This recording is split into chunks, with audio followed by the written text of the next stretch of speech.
When we begin our journey, we seldom know where this journey of life takes us. And then we start to plan ahead, sometimes way too ahead. And in this planning, we forget the most important thing is to stay in the moment and the execution of that plan that we have made. We tend to get lost in our plans so much that we forget to realize that life is so uncertain that you might not even live the next day, and we forget to live in the moment, and we forget to enjoy the one thing at a time that we can enjoy. My fellow Toastmasters and dear guests, when I embarked upon my recent life experiences, including that journey of becoming a father for the very first time, I thought, let me read about all about I can about becoming a good parent, because that is where we start, right? Books. Being a nerd myself in my earlier ages, I thought that books, technology, the internet has a solution for everything on the planet. Everything. You name it, you have a headache, they'll take you on to cancer. So they have got a solution to everything, so they say. So I thought, let me read about how to become a good parent. They might have something on it, sure, right? And my mother brought me a book that was this big. I'm not exaggerating, right? It was a 740-page book on related to pregnancy and how to become a good parent after that, right? I read through it. I understood most of it, the science behind it, how to treat a baby in the initial days, how to take care of him, what sounds they could make, how could we react to that, so on and so forth. A myriad amount of information.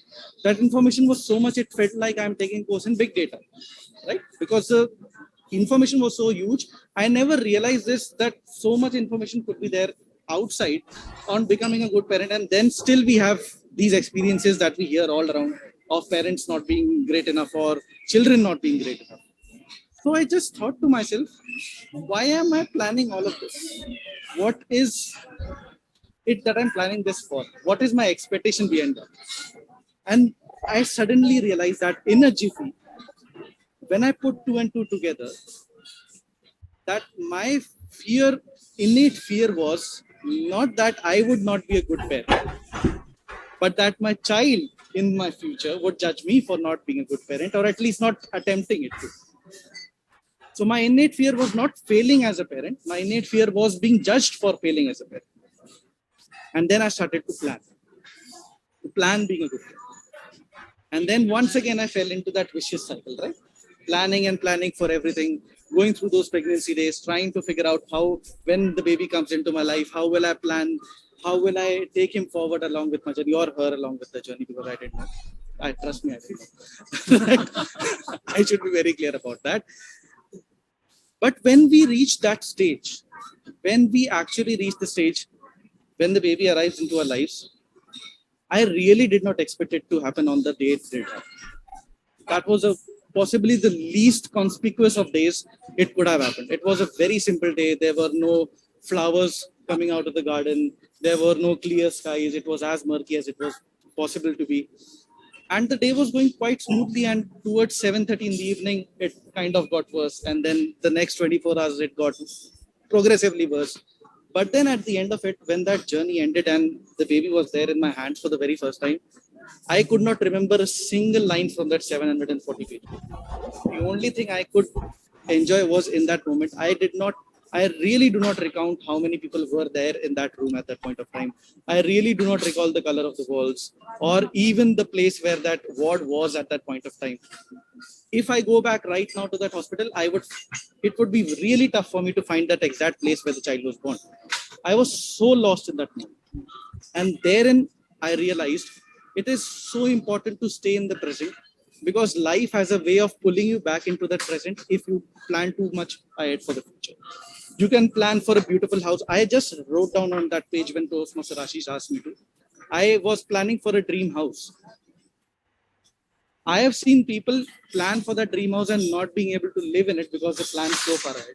And then they put so much time, effort, and energy into that they forgot to live the days that they were planning ahead for. And when that day finally arrived that they made that dream home, they were not even there to live in it. So what is the whole plan? What is the whole point of trying to plan for it when you can't even enjoy that moment, when you can't enjoy that process? When Toastmaster Ashish connected with me a few days earlier for trying to becoming a better speaker, I've always told him since day one as a mentor to enjoy the process more than your speeches. There would be days when you write down a speech, you come on stage and deliver the speech, and it would not be as successful as you planned it to be. You might forget your lines, you might exceed the time limit, you might get disqualified in the contest. He does not run that risk anymore because he's an area director. But that will happen. But if you believe in the process that you have invested for, if you really truly believe that you have found a process by which you can one day deliver the greatest speech of your life, then that process is worth it. Do not plan ahead, but enjoy the process of one thing at a time. Do not plan for being the best speaker in the world. Let us first plan to correct our vocabulary. Let us first plan to correct our grammar. Let us first plan to correct our body language and vocal variety. Because these are the things that eventually build up for that one big thing, that is being the best speaker on the planet. There is no speaker in this world who has become a good speaker overnight or by planning to be a good speaker overnight. It is those little steps. Barack Obama, in his famous speech, Yes, We Can, we all remember that speech, right? The speech that literally took him to the White House, overriding all the odds against him and even these opinion polls to the last day. That speech draft was discarded for more than 80 times. Not because any of those 80 speech drafts would not have been the best speech, but because he found during his rehearsal that it was not generating the impact that he had planned. He first tried it on a room full of 10 people. Then he tried it on a room full of 50 people, 100 people.